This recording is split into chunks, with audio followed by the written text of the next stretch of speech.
ಓಂ ನಮೋ ಭಗವತೆ ರಾಮಕೃಷ್ಣಾಯ. ಓಂ ನಮೋ ಭಗವತೆ ರಾಮಕೃಷ್ಣಾಯ.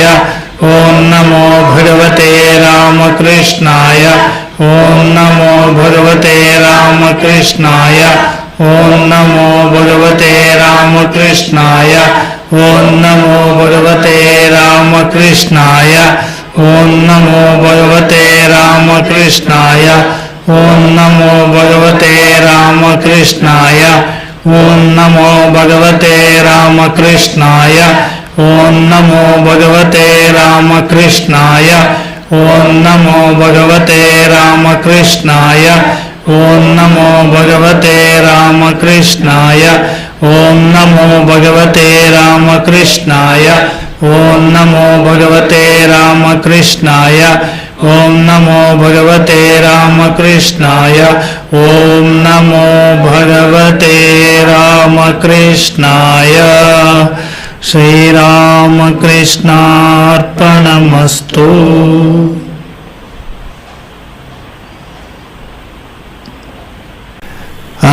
ಇವತ್ತಿನ ಒಂದು ನೀತಿ ಕಥೆನ ನಮ್ಮ ಲೋಚನ್ ಹೇಳ್ತೇನೆ. ಅವನು ಯಾವ ಕತೆ ಹೇಳ್ತಾನೆ ಅನ್ನೋದನ್ನ ನಾವೆಲ್ಲ ಈಗ ಕೇಳಿಸ್ಕೊಳ್ಳೋಣ.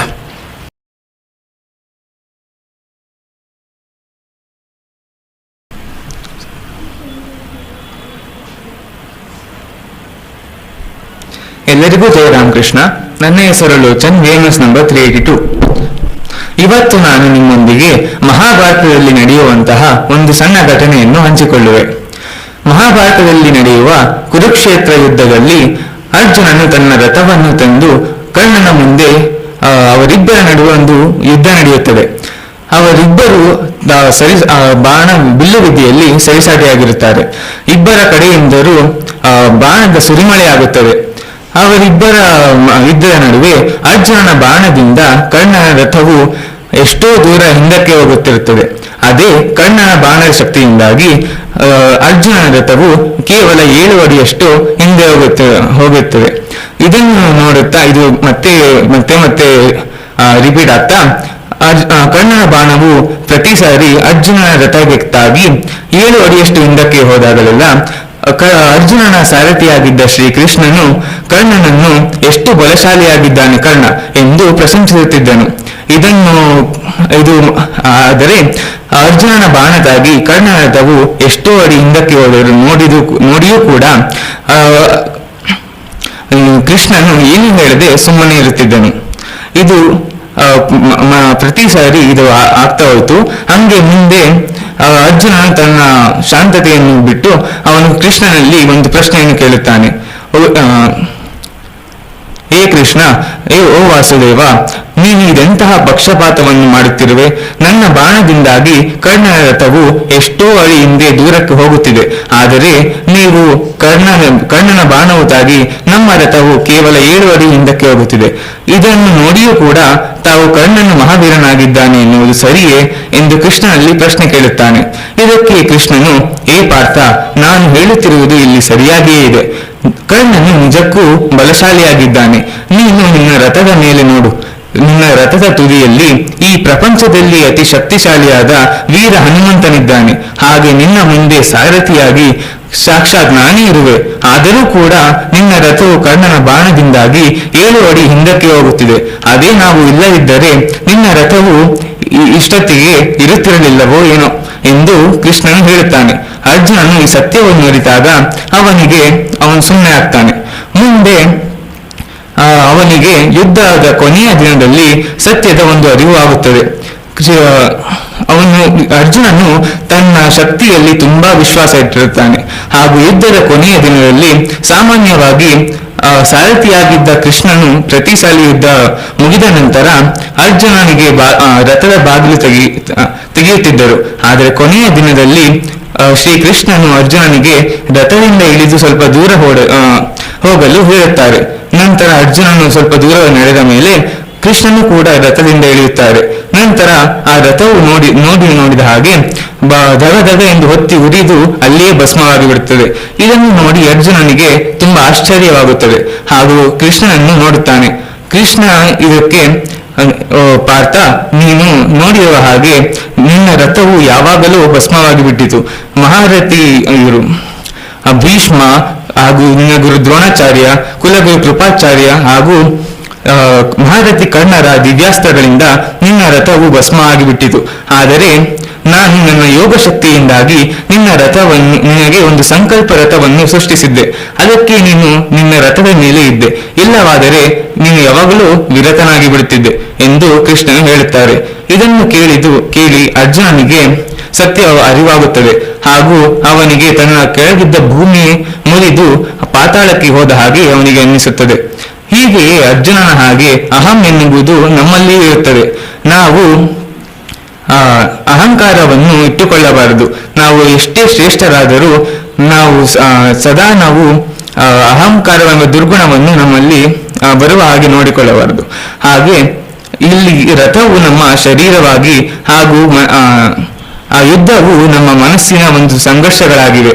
ಇಲ್ಲಿ ಹೇಗೆ ನಮ್ಮ ಜೀವನದ ಯುದ್ಧವನ್ನು ಮುಗಿಸಿ ನಂತರ ನಾವು ಜೀವನಾತ್ಮವಾದ ಅರ್ಜುನನು ಹೇಗೆ ರಥದಿಂದ ಇಳಿಯುತ್ತಾನೋ ಹಾಗೆಯೇ ಶ್ರೀಕೃಷ್ಣನು ಕೂಡ ಪರಮಾತ್ಮನಾದ ಶ್ರೀಕೃಷ್ಣನು ಕೂಡ ಅದೇ ರಥದಿಂದ ಇಳಿಯುತ್ತಾರೆ. ನಂತರ ಆ ರಥವು ಭಸ್ಮವಾಗಿ ಬಿಡುತ್ತದೆ. ಇಲ್ಲಿ ಏನು ಹೇಳುತ್ತಿದ್ದಾರೆ ಅಂದರೆ, ನಮ್ಮ ಶರೀರವು ಶಾಶ್ವತವಲ್ಲ, ಆತ್ಮ ಒಂದೇ ಶಾಶ್ವತವಾಗಿದೆ. ಈ ಕಥೆಯ ನೀತಿ ಏನೆಂದರೆ, ನಾವು ಸದಾ ಅಹಂಕಾರವೆಂಬ ಭಾವನೆಯನ್ನು ಇಟ್ಟುಕೊಳ್ಳಬಾರದು ಹಾಗೂ ಬೇರೆಯವರ ಶ್ರೇಷ್ಠತೆಯನ್ನು ಕೂಡ ಗೌರವಿಸಿ ಅವರ ಶ್ರೇಷ್ಠತೆಯಿಂದ ನಾವು ಅಹಂಕಾರ ಅಥವಾ ನಾವು ಹೊಟ್ಟೆ ಕಿಚ್ಚನ್ನು ಪಡಬಾರದು. ಜಯರಾಮ್ ಕೃಷ್ಣ. ಜಯರಾಮ್ ಕೃಷ್ಣ. ಲೋಚನ್ ಉತ್ತಮವಾದಂಥ ಒಂದು ಮಹಾಭಾರತದ ಒಂದು ಘಟನೆಯನ್ನು ನೀನು ತಗೊಂಡು ಹೇಳಿದೆ. ಇದು ವಿಶೇಷವಾದಂಥ ಘಟನೆ.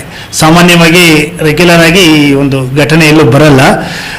ಸೊ ಘಟನೆ ಅದು ಹೇಗಿದ್ರು ಕೂಡ ಒಂದು ಉತ್ತಮವಾದಂಥ ಒಂದು ಸಂದೇಶವಿರುವಂಥ ಒಂದು ಘಟನೆ. ನೀವು ಹೇಳಿದಾಗೇನೆ ನಮ್ಮಲ್ಲಿ ಈ ಅಹಂಕಾರ ಅರ್ಜುನನ ಒಂದು ಇಲ್ಲಿ ನಾವು ಶ್ರೀಕೃಷ್ಣನ ಅರ್ಜುನನ ಒಂದು ಲೀಲೆನೇ ಅದನ್ನೇ ಮುಖ್ಯವಾಗಿ ತರಿಸಿ ಸದಾ ಅರ್ಜುನನಲ್ಲಿ ಆ ಒಂದು ಅಹಂ ಇರುತ್ತೆ. ನಮಗೆ ನಾವು ಪ್ರತಿಯೊಂದು ಕೆಲಸ ನಮ್ಮಿಂದ ನಡೀತಾ ಇರುವಾಗ ನಾನಿಂಥ ಕೆಲಸ ಮಾಡಿದೆ, ಎಂತ ಕೆಲಸ ಮಾಡಿದೆ ಅಂತ ಅನ್ಕೊಂತಾ ಇರ್ತೀವಿ. ಆದರೆ ನಮ್ಮ ಆ ಕೆಲಸದ ಹಿಂದೆ ಆ ಭಗವಂತನ ಕೃಪೆ ಇರೋದು ಅಂತ. ಹೇಗೆ ಅರ್ಜುನನ ಪ್ರತಿಯೊಂದು ಯಶಸ್ಸಿನ ಹಿಂದೆ ಶ್ರೀಕೃಷ್ಣ ಇದ್ನು, ಹಾಗೆ ನಮ್ಮ ಪ್ರತಿಯೊಂದು ಯಶಸ್ಸಿನ ಹಿಂದೆ, ನಮ್ಮ ಪ್ರತಿಯೊಂದು ಕೆಲಸದ ಹಿಂದೆ ಭಗವಂತನ ಕೃಪೆ ಇದೆ ಅನ್ನೋ ಮನೋಭಾವ ನಮಗೆ ಬರ್ತಾ ಇರಲೇಬೇಕು ಯಾವಾಗಲೂ. ಆವಾಗಲೇ ನಮಗೆ ಈ ಅಹಂ ಹೋಗುತ್ತೆ ಅಂತ. ಅದಕ್ಕೆ ನಾವು ಅದೇ ಶ್ರೀರಾಮಕೃಷ್ಣರಿಗೆ ಅಹಂ ಇಟ್ಕೋಬೇಕು. ಏನು ಅಹಂ ಅಂದರೆ, ನಾನು ಭಕ್ತ, ಪರಮ ಭಕ್ತ, ನಾನು ಶ್ರೀರಾಮಕೃಷ್ಣರ ಚರಣ ಭಕ್ತ, ನಾನು ಅವರನ್ನು ನಂಬ್ಕೊಂಡಿದ್ದೀನಿ, ನಾನು ಅವರ ಭಕ್ತ. ನನ್ನ ಯಾರಿದ್ದಾರೆ ನಂತರ ಭಕ್ತ ಆ ಅಹಂ ಇರ್ಲಿಬೇಕಾದ್ರೆ ನನ್ನಂಗೆ ಶ್ರೀರಾಮಕೃಷ್ಣ ಸ್ಮರಿಸುವಂತ ಭಗವಂತನ ಸ್ಮರಿಸುವವರು ಯಾರಿದ್ದಾರೆ ಆ ಅಹಂಕಾರ ಶ್ರೀರಾಮಕೃಷ್ಣರು ಎಲ್ಲ ಪಕ್ವ ಅಹಂಕಾರ ಅಂತ ಹೇಳ್ತಾರೆ. ಸ್ವಲ್ಪ ಒಳ್ಳೇದೇ ಅದು ಇರಬಾರ್ದು, ಕೊನೆಗೆ ಅದು ಹೋಗುತ್ತೆ. ಬಟ್ ಬೇರೆ ಅಹಂಕಾರಕ್ಕಿಂತ ಇದು ವಾಸಿ. ನಮಗೆ ನಾವು ಎಲ್ಲ ನನ್ನಿಂದನೇ ಆಗ್ತಿದೆ ಅಂತ ಅನ್ಕೊಳ್ಳೋದನ್ನ ಬಿಡಬೇಕು. ಪ್ರತಿಯೊಂದು ಹಂತದಲ್ಲೂ ಆ ಭಗವಂತ ನಮ್ಮಿಂದ ಮಾಡಿಸ್ತಿದ್ದಾನೆ. ಇದು ಬಂದಾಗ ನಮಗೆ ಎಷ್ಟು ಆರಾಮಾಗಿರುತ್ತೆ ಅಂದರೆ, ಒಳ್ಳೆಯದು ಅವನಿಂದನೇ ಆಗ್ತಿದೆ, ಕೆಟ್ಟದ್ದು ಅವನಿಂದನೇ ಆಗ್ತಿದೆ. ಇದು ಅವನ ಇಚ್ಛೆ ಇರ್ಬೇಕು, ಇವತ್ತು ಈ ಥರ ಹಿಂಗಾಯ್ತು, ಯಾವುದೋ ಒಂದು ಪೂರ್ವ ಜನ್ಮ ಕಳೆಯೋದಕ್ಕೆ ಇಂಥ ಕೆಟ್ಟದ್ದು ಮಾಡಿಸ್ತಾನೆ ಅಂತ. ಇಂಥದ್ದು ಒಳ್ಳೇದಾಯ್ತು, ಯಾವುದೋ ನಮ್ಮ ಪುಣ್ಯ ಸುಕೃತ ಇದೆ ಅಂತ. ಹಾಗೆ ನಾವು ಆ ಭಗವಂತನ ಒಂದು ಪ್ರತಿಯೊಂದು ಕ್ರಿಯೆಯಲ್ಲೂ ಭಗವಂತನಿಂದ ನಡೀತಿದೆ ಅನ್ನೋ ಮನೋಭಾವ ನಮ್ಮಲ್ಲಿ ಬೆಳೆದ್ರೆ ಮುಖ್ಯವಾಗಿ ನಮ್ಮಲ್ಲಿ ಅಹಂಕಾರ ಹೋಗುತ್ತೆ. ನಾವು ಎಷ್ಟು ಜನನ ನೋಡ್ತಾ ಇರ್ತೀವಿ ನಮ್ಮ ಸುತ್ತಮುತ್ತಲು. ನಮಗೆ ಯಾವಾಗ ಎಲ್ಲ ಸುತ್ತಮುತ್ತಲು ಆ ಥರದವರೇ ಜೊತೆಲಿ ಇದ್ದಾಗ ನಮಗೆ ಬರೀ ಅಹಂಕಾರಗಳ ಜೊತೆ ಇದೆ, ನಾವು ಅಹಂಕಾರಗಳಾಗ್ಬಿಡ್ತೀವಿ. ಬರೀ ಭಕ್ತರ ಜೊತೆಲಿ ಇದೆ, ನಾವು ಭಕ್ತರಾಗ್ತೀವಿ. ಇದನ್ನು ನಾವು ನಮ್ಮ ಒಂದು ಸರ್ಕಲ್ನ ಹೇಗೆ ಸೆಲೆಕ್ಟ್ ಮಾಡ್ಕೊತೀವಿ ಅನ್ನೋದ್ರ ಮೇಲೆ ಡಿಪೆಂಡ್ ಆಗಿರುತ್ತೆ. ಒಳ್ಳೆ ಉತ್ತಮವಾದಂಥ ಒಂದು ಕಥೆಯನ್ನು ನಮ್ಮೊಂದಿಗೆ ಲೋಚನ್ ಹಂಚಿಕೊಂಡೇನೆ. ಲೋಚನ್ಗೆ ಮಕ್ಕಳ ಸಂಘದ ಪರವಾಗಿ ಧನ್ಯವಾದಗಳನ್ನು ತಿಳಿಸೋಣ. ಜೈಕಾರದೊಂದಿಗೆ ಇವತ್ತಿನ 995ನೇ ಸಂಡೇ ಕ್ಲಾಸ್ನ ಸಂಪನ್ನಗೊಳಿಸೋಣ. ಜೈ ಶ್ರೀ ಗುರು ಮಹಾರಾಜ್ ಕಿ ಜೈ. जय श्री महामाई की जय. जय श्री स्वामी जी महाराज की जय.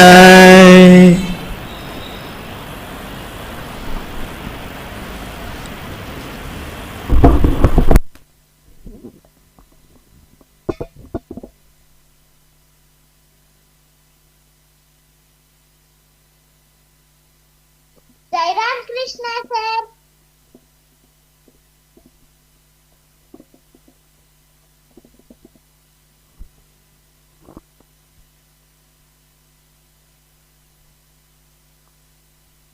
Jayaram Krishna sir. Jayaram Krishna sir.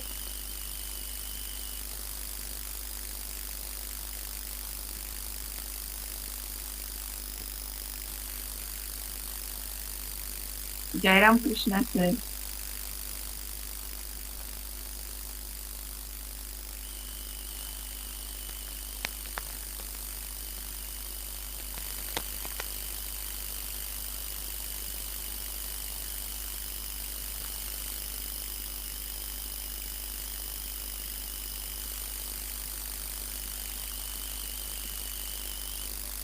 Jayaram Krishna sir. Jayaram Krishna sir. Jayaram Krishna sir. Jayaram Krishna sir. Jayaram Krishna sir.